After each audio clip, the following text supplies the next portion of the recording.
Nous allons maintenant parler du Salon international de l'alimentation et de l'art de vivre. Bonjour à vous, messieurs. Bonjour Christelle. Maxime Quadio et chef Quenel. C'est bien ça, non? Oui.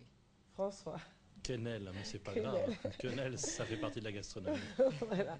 François, alors donc, ce salon aura lieu au Palais des Sports du 9 au 11. Et ça commence aujourd'hui. Oui, là nous sommes sur ce plateau pour annoncer l'ouverture de ce salon international Mhm. de l'alimentation et de l'art de vivre. Alors, ce salon, le SIAT Expo, est une plateforme dédiée exclusivement à l'agroalimentaire et à l'art de vivre. Et je voulais rappeler que ce salon est placé sous la présidence effective du président de l'Assemblée nationale, son Mhm. Excellence Soro Guillaume. En tout cas, nous tenons vraiment à remercier M. Soro Guillaume qui n'a ménagé aucun effort pour vraiment nous aider à réussir ce salon international. Et aussi placé sous le parrainage du ministre du Commerce et de la promotion des PME, M. Jean-Louis Billon, et du ministre des Ressources animales et halieutiques, Mhm. M. Kobena Adjoumani. Alors, ce salon est une plateforme d'échange, de réseautage et de partage d'expériences. Et aussi, il y aura des animations. Et là, je suis avec le chef Kenel de la résidence ONN qui va vraiment présenter des ateliers, des démonstrations. Donc, il est là. D'accord. Alors, avant de prendre langue avec le chef, qui est attendu à ce salon? Qui a le droit d'exposer là-bas? Alors, tous ceux qui sont dans le secteur de l'agroalimentaire, la production, les Ok. produits vivriers, la distribution, la transformation, Mhm. alors toutes ces personnes-là, toutes ces entreprises-là sont invitées à prendre part à ce À ce salon. salon, Voilà. d'accord. Alors, maître, du moins maître, chef, Je vous en hier prie. vous étiez là et vous avez donné juste un peu l'ébauche de ce qui va se passer là-bas, concrètement parlant de votre participation personnelle. Alors, ma participation en tant qu'animation culinaire et gastronomique, elle commence cet après-midi à 16 heures avec la Yaourt Factory. Yaourt Oui, Factory. carrément. En fait, je veux montrer simplement aux gens, aux ménagères et aux hommes qui font la cuisine, parce qu'il n'y a pas que les femmes, Bien Dieu sûr. merci, comment utiliser le yaourt, qui est une matière première qui est facile à avoir et qui est bien connue, Oui. et comment décliner à son domicile, si je veux dire au quotidien, pour ses enfants et soi-même, Mhm. le yaourt sous toutes ses formes, qui peut devenir une boisson, qui peut devenir une entrée de légumes, qui peut Wow. servir à faire une quiche, qui peut servir à faire du poulet braisé type poulet yassa, et puis faire un gâteau yaourt à la fin. Donc le yaourt, c'est une base qui est vraiment très extraordinaire. Mm. Et ensuite, après-demain, il y a un atelier art de vivre champagne, où sur un même récoltant, on aura 5 champagnes différents. Mhm.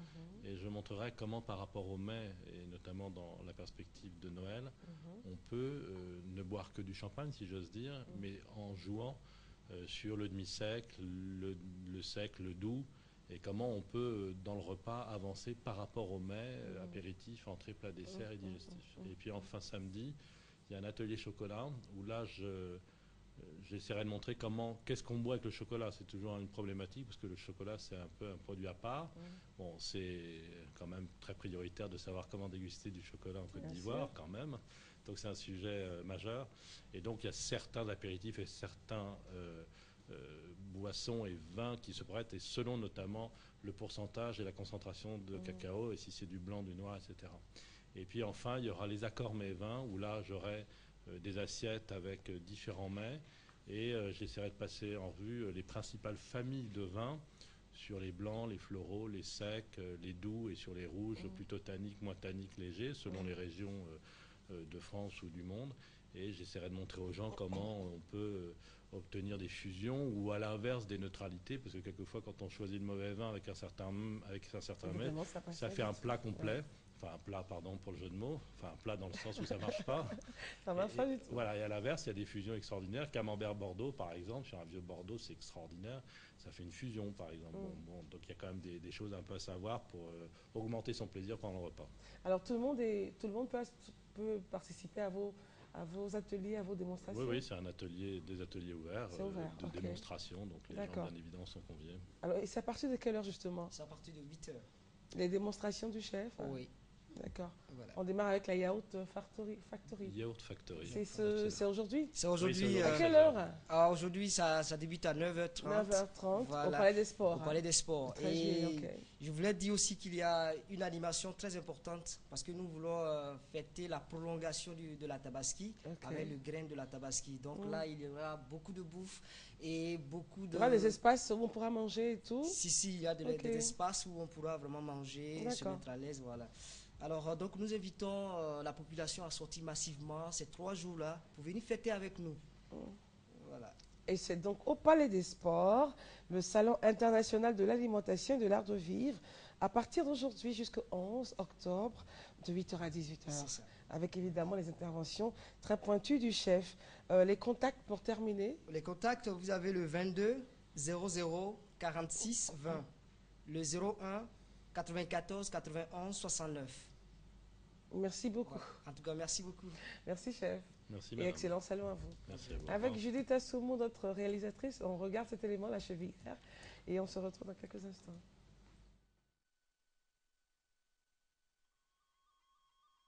Espace de loisirs, le musée national de Niamey constitue également un cadre idéal où le public apprend davantage sur leur patrimoine culturel présent comme passé. Parmi ce patrimoine, il y a la chevillère. La chevillère est un bijou qui est porté en Afrique, dans de très nombreux endroits et en particulier au Niger. Appelée aussi fer de pied, la chevillère est un bijou que la femme porte à la cheville en guise de parure en général pendant les festivités de réjouissance, mariage, baptême, danse et autres rassemblements populaires. Il existe plusieurs types de chevillères, dont la chevillère torsadée, généralement fabriquée en argent, la chevillère moulée en bronze qui se distingue par sa grosseur, enfin des chevillères simples en cuivre. Quel que soit le type, la chevillère se présente comme un anneau en forme de bracelet, décoré de long en large de motifs de dessin avec une ouverture servant à la passer à la cheville.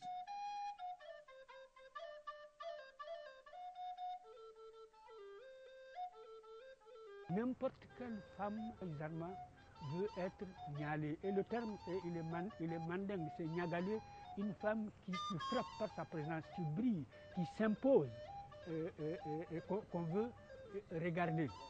Et donc cela fait partie des signes de l'élégance et de la prestance pour les femmes, ce qui amène les gens à les regarder. Une femme qui n'est pas regardée, elle n'existe pas. Mais aujourd'hui encore, dans certaines régions du Niger, les femmes continuent à les porter. Comme quoi, la coquetterie exige parfois certains désagréments. Voilà, c'était donc la chevillère. Monsieur Coupeau-Nyoleba est là. Bonjour, monsieur Coupeau, bienvenue. Bonjour Christelle, merci Bien beaucoup. rentré. Oui, oui. Alors, parce qu'il n'était pas là, et vous êtes donc le vice-président de l'Ordre des architectes de Côte d'Ivoire, architecte en chef spécialisé en habitat rural et urbain dans les pays en voie de développement. Et avec vous, aujourd'hui, nous allons parler de l'impact du respect de la réglementation sur le paysage urbain, exemple de la Riviera. Mais au passage, je vous félicite pour votre intervention très dynamique et appréciée sur ce petit documentaire Sur le réalisé troisième sur le pont. troisième pont. C'est merveilleux, fantastique. Merci beaucoup. Merci, si ça vient de vous. Et justement, vous avez dit dans cet élément-là que ceux qui doivent construire au niveau de la Riviera et au niveau d'Anoumombo, qui sont près des berges, doivent faire attention parce que justement pour le troisième pont, ils sont descendus à des profondeurs assez... Oui, oui, oui. Il y a un problème de hauteur et puis il y a un espace qui va se dégager. C'est dès maintenant qu'il faut réfléchir sur l'aménagement pour que demain, ce ne soit pas une zone encore squattée par... Exactement. Voilà, Alors pour le troisième habitat pont, ils sont précaire. descendus quand même très... Ils sont allés très bas. Hein. Oui, mais en profondeur. En profondeur. Ah oui, jusqu'à 90 mètres. Hein. Ce qui veut dire que ceux qui construisent autour, là... Oui, bon, maintenant la sortie du pont, évidemment, il y a un ceux grand qui avaient talus qui se construit à ce dégage. moment-là. Ouais, ceux qui avaient construit de l'autre côté, surtout à Noumambo, bon, c'était... Ça a fendu pratiquement le quartier. Et puis, c'est le quartier à Noumambo qui apparaît et qui, malheureusement, donne vraiment une lecture... Bon, pas intéressante. Bon, on en a déjà parlé. Revenons sur notre Riviera. Oui, on revient sur la Riviera. Christelle, avant, je voulais annoncer une triste nouvelle qui parcourt aujourd'hui toute la Côte d'Ivoire. Comme je suis conseiller municipal d'Issia, nous avons perdu le dimanche dernier le maire d'Issia, malheureusement Ali Silla, qui est d'ailleurs le cousin au maire d'Agamé. J'étais avec lui quand nous sommes allés installer, comme à l'installation du maire d'Agamé. Malheureusement, il est décédé. Et je voulais vraiment dire à la population d'ici à Yako, comme on le dit, surtout à sa famille. Tout à l'heure, on ira la lever. Et comme on parle de la ville, voilà un gestionnaire d'une ville qui est partie, qui n'a pas pu réaliser son rêve. Et nous prions Dieu que son âme aille auprès de lui. Bref, aujourd'hui, nous allons parler donc de la Riviera, parce que la semaine dernière, nous avons montré une petite ville aux environs de Rome. Et nous avons dit, quand on respecte la réglementation, voilà les résultats qu'on obtient. Respecter la réglementation, c'est sur un long temps. C'est une ville, on ne la construit pas en 10 ans, 20 ans. Ici, nous, on est pressés là. On met une planification avec une vision, on met une réglementation en place, et puis bon, les zones sont déterminées, et on construit la ville en fonction de ce qu'on a pensé. Et ça peut durer 50 ans, et après on a un résultat. Mais la ville était magnifique, une petite ville en bordure de mer. Et donc, maintenant, on essaie de voir chez nous comment ça se passe. On avait effectivement un rêve. Le premier président, voilà, Félix Houphouët-Boigny, avait pensé la Riviera. C'est vrai, c'est la crise qui a freiné peut-être l'élan, mais en même temps, les idées ne sont pas freinées. C'est-à-dire que l'espace, il y a eu des choses qui ont été prévues, et malheureusement, ces 20 dernières années, et l'habitat précaire s'est installé, et la ville a complètement, la partie de la ville a complètement changé. Et ce qui nous touche, c'est que c'est le quartier du président de la République. Donc voilà, nous sommes allés montrer la Riviera de loin d'abord, pour voir comment ça se présente. Mais si vous me demandez, je peux vous demander d'où j'ai filmé. Là, ce sont les... pas la vue plongeante, là, voilà, ça c'est la Riviera. Okay. Vous voyez, voilà, toutes les tours, regarde comment ça se dégage. Regarde la beauté. Ça c'est la partie, bon, voilà, toujours la Riviera. Vous voyez la mosquée de la Riviera, le minaret, voilà. Et on va jusqu'au 3e pont. Voilà, qui est en pleine réalisation. Pour dire que c'est un quartier vraiment typé. C'est l'université, on voit un peu plus bas ici. Voilà, vous voyez ce bois-là. Voilà, vous voyez à travers le pont en arrière-plan. Tout ça, c'est une lecture qui sort un paysage urbain vraiment de qualité. Maintenant, après ça, on va descendre à l'intérieur pour voir si derrière les tours là, bon là, mon œil a buté sur quelque chose. Bon, c'est une petite, je crois que c'est les arrêts de bus qui ont été aménagés en face du CHU, et malheureusement qui ont pris un coup. Et j'avais montré ça une fois à la télé, ça commence à durer là. Ah mais c'est quoi, c'est la pluie qui a fait tomber? Non, ce sont les bus qui ont cogné. On peut relever, je veux dire, c'est pas lourd. Voilà, il faut changer, ça fait pas c'est pas chic du tout.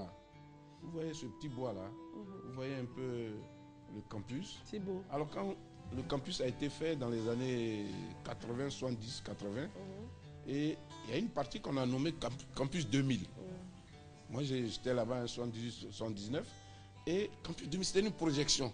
Et donc l'architecture qui a été projetée, elle tient jusqu'en 2000 là. C'est ça l'architecture, la qualité quand on projette. Bon, donc on arrive à la Riviera. Voilà, on part du carrefour de la Riviera 2. Et derrière les tours qu'on a vus là, voilà ce qu'on voit comme spectacle. Quand la réglementation n'est pas respectée, voilà ce qu'on a. Vous voyez, les activités humaines ont pris le pas sur le développement normal. Là, on quitte la Riviera 2. On part à Nono là. Et on va maintenant, non, on va à la Riviera Golf. Riviera Golf, ok, oui. Voilà, je préfère qu'on parte à la Riviera Golf. Voilà. Voilà. C'est là-bas qu'il y a la qualité architecturale. C'est justement l'impact d'Anono qui a donné tout ça. Mais tout ça, quand ça se construisait, il y avait quand même l'autorité. Je ne sais pas. Ah là, Bon, ben... Ben voilà, il ne faut pas toujours accuser les populations s'il y a, Non, s'il y a non, personne non, qui à c'est chaque profond, fois... c'est Non, profond. Non, c'est vrai, s'il y a personne qui vient dire Non, à chaque fois... mais si ça a ne été faites construit, pas c'est que ci, ne faites l'autorité... pas ça, on y va. On hein. sait qu'il a fait, c'est autant du maire de Cocody. Moi, j'étais directeur de l'habitat, je sais de quoi je parle, parce que là, je suis intervenu plusieurs fois, ils ont failli me lyncher ici, parce que les gens étaient en train de construire où il ne fallait pas. Et je vous dis que toutes ces constructions-là... Vous avez failli être frappé. Ah oui, oui. Toutes ces constructions, ils disent, ben, c'est moi qui vais changer la Côte d'Ivoire. Mais voilà le résultat. Après 10 ans, voilà le résultat. Des escaliers dans la rue. Vous vous souvenez, cet escalier, il était en construction quand on l'avait montré à la télé. Vous voyez un peu.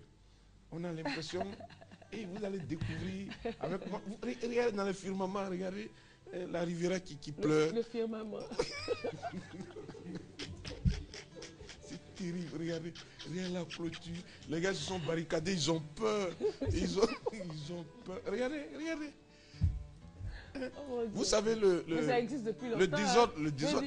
C'est pas arrivé hier. Hein. Non, mais ça fait plus de... On a monté ça en 2010. Oui. Vous voyez? Le trottoir a disparu. Et ça, c'est la clôture qui permet aux populations de la Riviera Golfe de se maintenir. Parce que, vous savez, le désordre...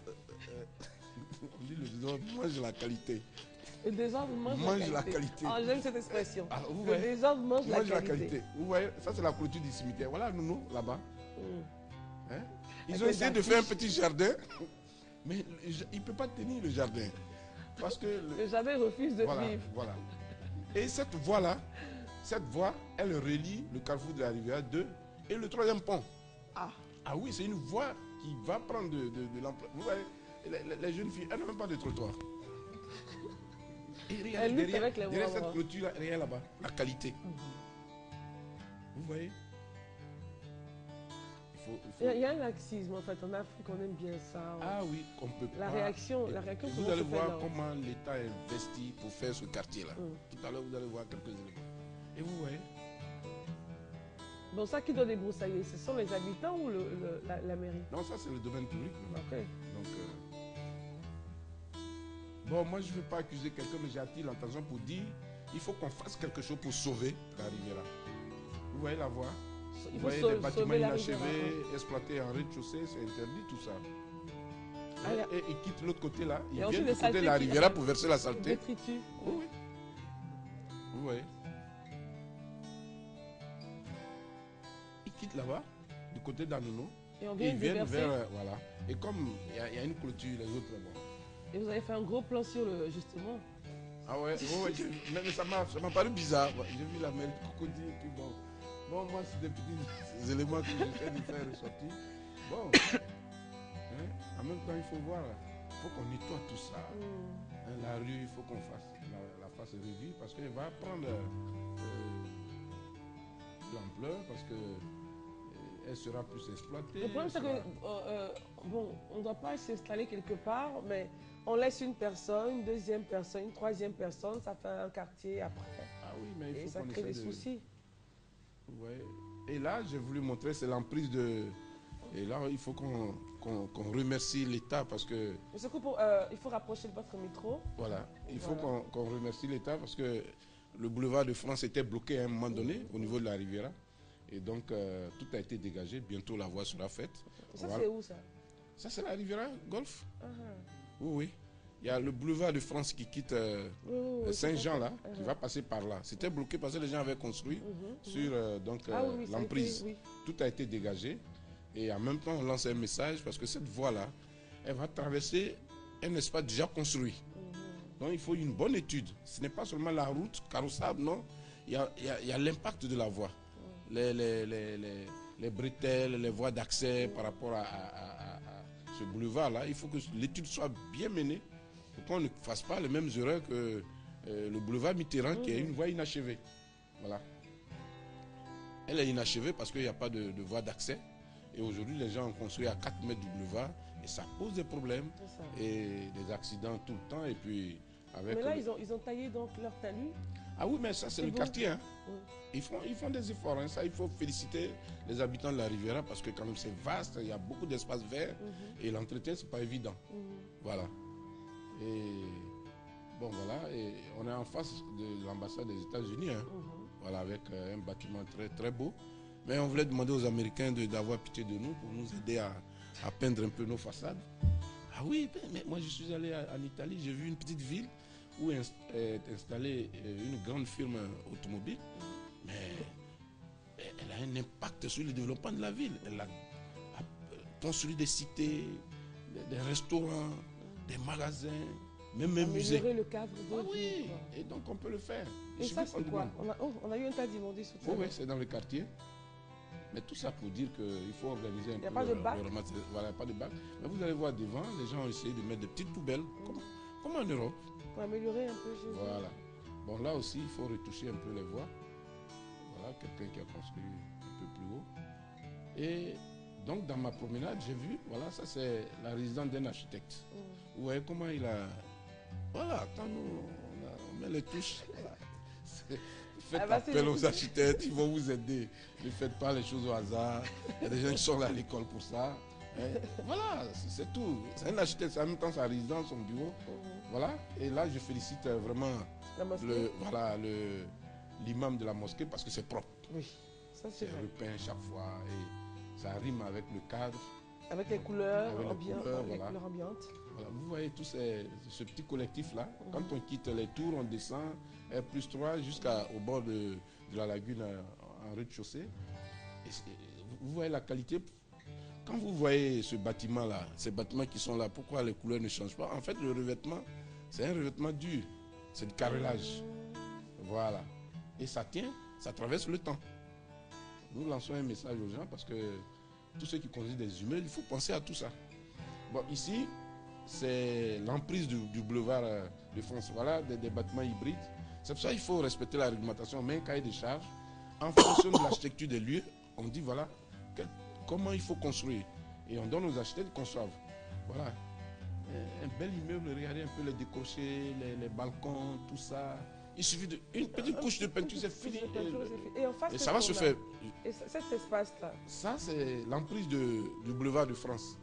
Il y a des gens, des esprits malins qui n'avaient pas respecté la réglementation, qui ont construit. Et j'ai montré une année, mais j'ai failli pleurer à la télé parce que vraiment, on se demandait si un jour on allait faire ce boulevard-là jusqu'à la Riviera. Heureusement, l'État a pris la décision. Et j'ai dit un jour dans un écrit à Fracmat qu'un jour, il y aura la révolution urbaine. Mais ce n'est pas par les armes, mais c'est par l'application de la réglementation. Et c'est en train de se faire et je suis sûr que les choses vont changer. Voilà. Et ce sont les habitants qui sont en train d'arranger la zone. Ici, je suis monté sur un talus. C'est-à-dire, l'architecte ne conçoit pas seulement le bâtiment, il conçoit l'environnement. Ici, vous voyez les parkings. Pour pouvoir créer une certaine intimité, ils ont fait des relevés de talus artificiels pour pouvoir donner une autre. Vous voyez, quand on est à l'échelle humaine, quand on est arrêté sur la route, on ne voit pas ce qui se passe derrière. Et le mouvement du sol là, c'est ça qui fait la qualité du paysage. Voilà, vous voyez. On avait vu tout à l'heure des draps posés ou des pailles. Ah oui, mais ça c'est la mauvaise utilisation de l'espace. Vous savez, il y a des gens, quand ils sont au rez-de-chaussée, ils pensent que tous les espaces environnants sont à eux. Voilà, et donc, voilà un autre collectif R+3 et à gauche, on a des villas basses. Mais ça a été bien étudié. Oui. Voilà, à l'image des cités-jardins en France, vous voyez. Vous voyez les tours qu'on voyait tout à l'heure de loin, depuis le CHU de Cocody. Alors, au total, lorsqu'on voit tout ça, M. Coupeau, oui. Que retenir? Ben, ce qu'il faut retenir, je pense, et le titre l'a dit, on dit le non-respect de la réglementation sur le paysage urbain. Voilà. Et ici, on s'est rendu compte qu'entre la Riviera 2 et la Riviera Golfe, les terrains qui étaient là ont été... bon, il y a eu une revendication là-dessus, les propriétaires terriens d'Anouno ont dit c'est à eux. Et donc, ils ont vendu aux gens. Enfin, souvent même, c'est loué. Et vous avez vu, il y a des rues qui ne sont pas bitumées, donc ce ne sont même pas des vrais lotissements. Des lotissements qui ont été faits par l'État. Et donc, ces espaces-là, aujourd'hui, les gens ont construit ce qu'ils veulent. Sans suivre la réglementation. La plupart du temps, ils n'ont pas de permis. Il y a même des, comme on le dit, des entrées couchées. Oui, mais quand les gens construisent, ceux qui doivent réagir, ils sont où? Ben, ceux qui gèrent la réglementation, qui ont les textes. Mais justement, à un moment donné, vous savez, quand l'État s'affaiblit, c'est à ça qu'on aboutit. Et c'est pour cela, quand moi je prends la ville de Yamoussoukro par exemple, il y a des espaces qui sont prévus, qui ont été boisés. Mais c'est l'avenir de la ville. Hein. Plus tard, on peut enlever ces bois-là et puis construire peut-être des cités. Et quand on a des grands espaces comme ça entre deux cités, par exemple la rivière 2 et la rivière Golfe, je pense qu'il faut sécuriser ces espaces-là. Il ne faut pas les laisser comme ça.